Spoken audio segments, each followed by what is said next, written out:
You've probably heard this story before. A king from West Africa so rich that when he went on a pilgrimage, he gave away so much gold he crashed an entire country's economy. Textbooks call him the richest man who ever lived, and that's usually where they stop. But what if I told you that's the children's version? What if that famous trip wasn't just about faith or generosity? What if it was actually a calculated power move by a man whose throne was not secure?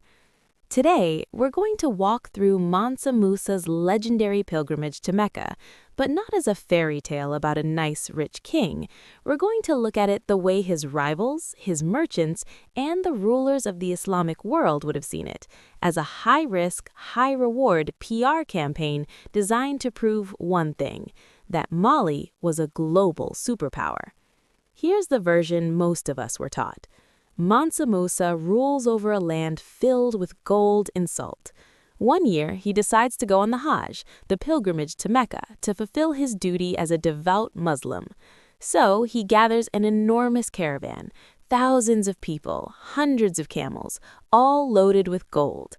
He passes through Cairo, and he's so generous that he gives away mountains of gold to the poor, to scholars, and to rulers. The story usually ends with a fun fact.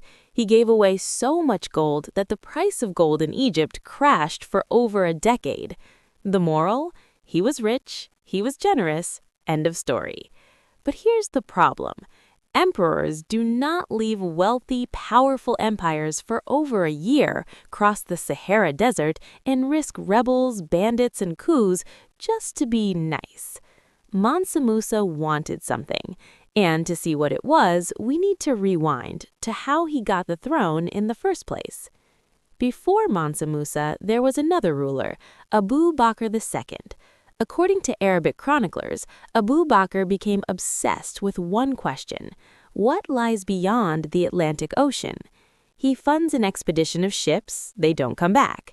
So he builds an even larger fleet, 2,000 vessels some say, and he decides to lead this second voyage himself. Before he leaves, he appoints Musa as his deputy. Abu Bakr sails west and is never seen again. So Musa doesn't inherit the throne in a peaceful, traditional way. He steps into a vacuum. The previous emperor didn't die in battle. He didn't abdicate. He vanished on a wild, almost unbelievable adventure. Now think about that. If you were a rival noble or a skeptical scholar, how easy would it be to whisper, is this man truly chosen by God to rule, or did he just get lucky when the real Mansa sailed off the edge of the world? Musa has power, but power is not the same as legitimacy, and that is exactly why he needed the pilgrimage. When Mansa Musa sets out for Mecca in 1324, it's not a private journey. It is a parade. Some sources describe tens of thousands of people, 500 servants in fine silk, camels loaded with gold dust. When he reaches Cairo, he pours Malian gold into the Egyptian economy.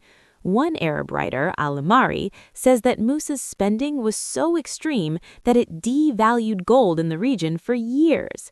To everyone watching, it looked like this man had so much gold that he could break the market of one of the richest cities in the Islamic world.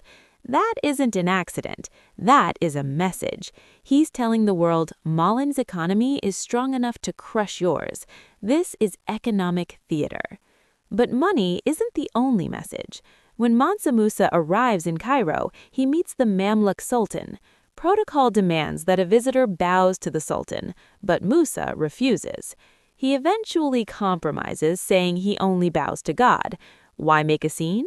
Because he had to prove he was an equal. He walked into Cairo not as a subject, but as a peer. And finally, Musa doesn't come home empty-handed. He didn't just spend gold, he used it to buy talent. He brought back scholars, teachers, and specifically an architect from Andalusia named Abu Ishaq al-Sahili.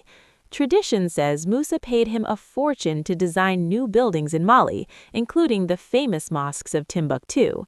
This wasn't charity, this was nation building. By importing this talent, Mansa Musa was tying Mali tightly into the intellectual heart of the Islamic world. He was ensuring that his empire would be respected, not just for its gold, but for its mind. That is the kind of legacy that silences rivals. So yes, Mansa Musa was rich, but if we stop there, we miss the point. This pilgrimage was a calculated gamble by a brilliant politician who needed to do three things: prove to rival rulers that Mali was a superpower, prove to the world that he was a legitimate emperor, and reshape his empire with new alliances. When you realize that, the story stops being a trivia fact about the richest guy ever and becomes a lesson in how African rulers used finance and image to play global politics centuries ago. But the story of West African power doesn't start with Mali. There was an empire before them that most textbooks barely mention.